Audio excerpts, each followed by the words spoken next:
His name was Thomas Bouch. He wanted to connect Edinburgh and Dundee with one giant railway bridge over the Firth of Tay. Problem, nobody had ever built anything this long before. 2 miles of track, balanced on iron legs, 88 feet above the water.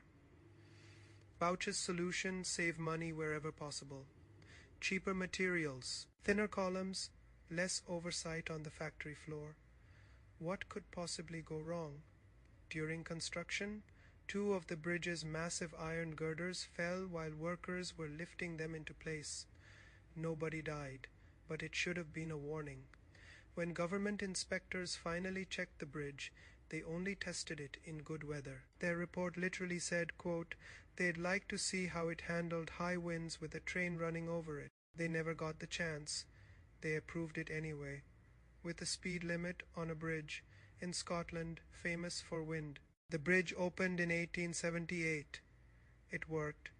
People crossed it every day, and in June of 1879, Queen Victoria herself rode across it.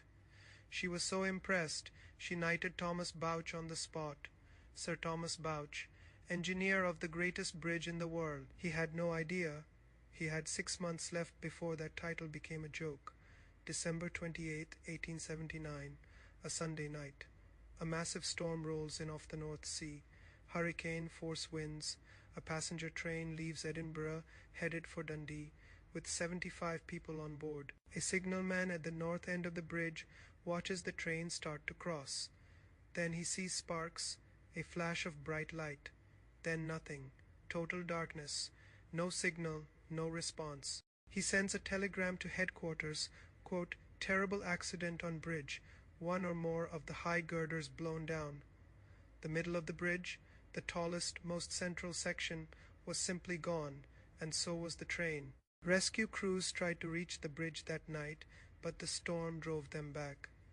By morning, the scale of it was clear. 75 people gone, including a 5-year-old girl who'd snuck onto the train against her mother's wishes, just to spend the weekend with her dad. The investigation that followed tore Bouch's reputation apart. Bad materials, bad oversight. A design that never accounted for wind load in the first place. Bouch was held personally responsible. He died less than a year later, some say of grief. The man knighted for building the impossible bridge died disgraced for the same bridge. Here's the part that should bother you. The wind wasn't a surprise. Scotland's coast is famous for storms. The cheap materials weren't hidden. Inspectors saw the cost, cutting, and signed off anyway. This wasn't a freak accident. It was 100 small decisions made by confident people who all assumed someone else would catch the problem. That's the pattern you'll see in almost every disaster on this channel. Not one giant mistake.